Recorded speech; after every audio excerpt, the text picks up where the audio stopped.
Hello Internet, this is Piu Piu. And this is Azrod.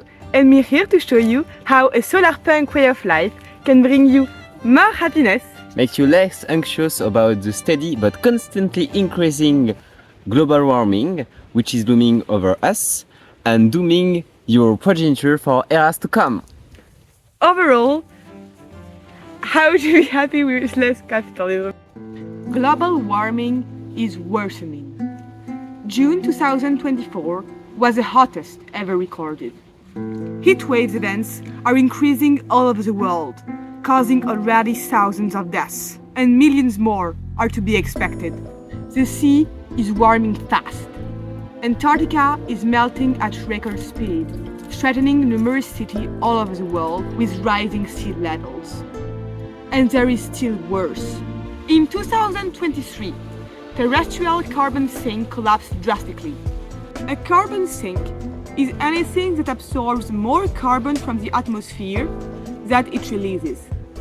Globally, the two most important carbon sinks are vegetation and oceans. Soil is also an important carbon storage medium that can store CO2. In 2022, forests and soils absorbed 9.5 billion tons of CO2. In 2023, they only absorbed between 1.5 billion to 2.6 billion tons of carbon. This is a huge issue. Scientists believe that the forest and soil only store 20% of the carbon they normally capture, notably due to drought and fire in the Amazon, Canada, and Siberia. Those droughts and fires occur way more often these days due to global warming. That's a tough one, yeah? But don't worry! The mega corporations are already selling you electric car to appease your ecological conscience. That's so nice of them, don't you think?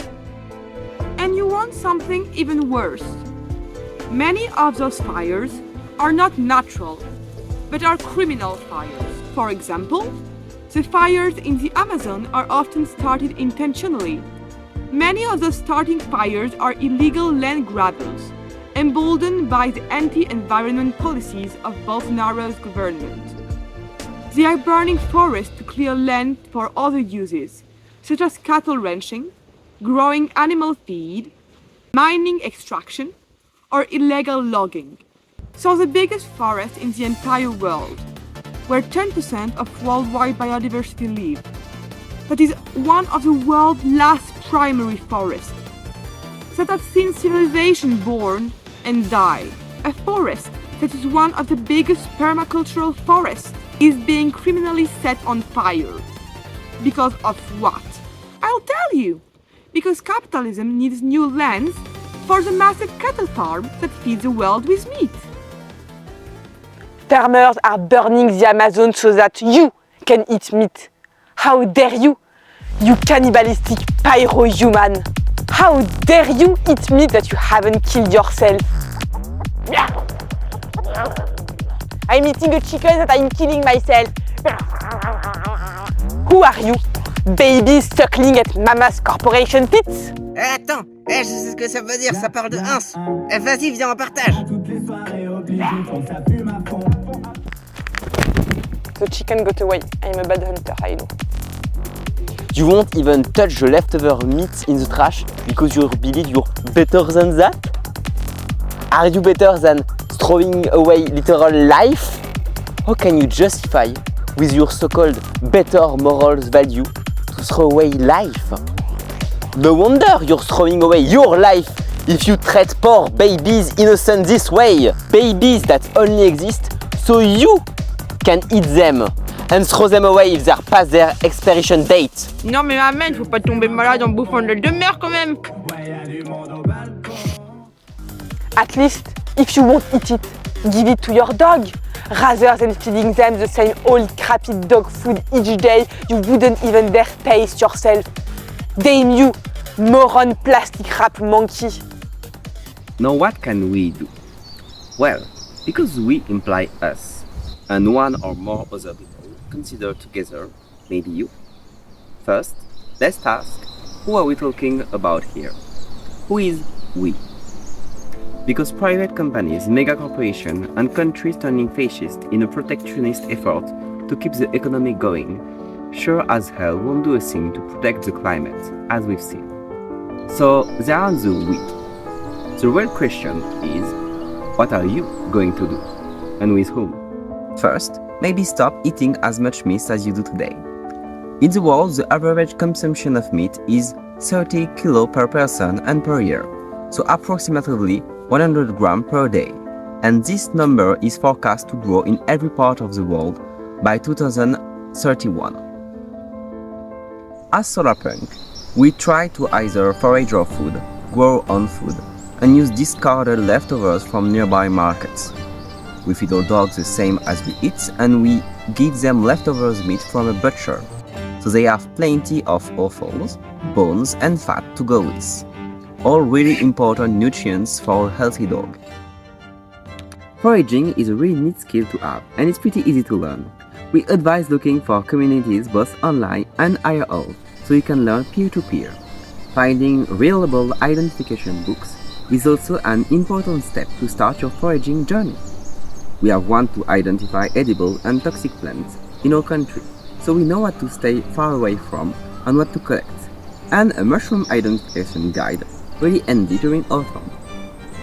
To grow your own food, you need some green space.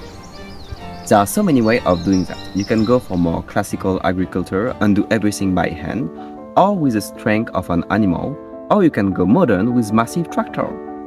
You can also plant a vegetable garden, or even try permaculture. Permaculture is an approach to land management and settlement design that adopts arrangement observed in a flourishing natural ecosystem. It's like a vegetable garden, but wild, where human maintenance is less needed because the system works on its own. Did you know that the Amazon is a human-made food forest?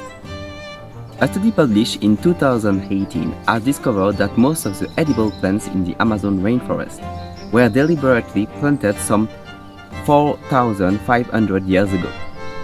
As a result, the Amazon is now an abundant food forest and provides a key model for regenerative, resilient farming using food forest, agroforestry, and permaculture principles.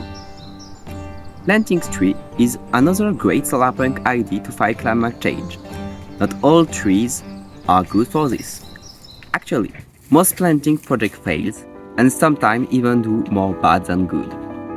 Monoculture won't do any good, for example, especially if they are planted for capitalist investment in a future logging exploitation. Next, we need a ban on the cutting of trees. This may sound harsh, but finding people defending natural resources instead of repressing the population and teaching how to preserve nature and why it's so important has been tested and has shown great results in Burkina Faso, years before the rest of the world developed a consciousness about global warming. Another great example in Africa is the Great Tree Wall protecting the south of Africa from the overgrowing Sahara Desert.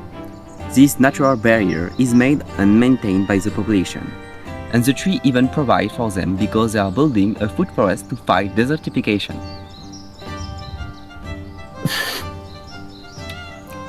We love you and appreciate you. See you. Bye. If you like this video, don't hesitate to subscribe, like, and leave a comment.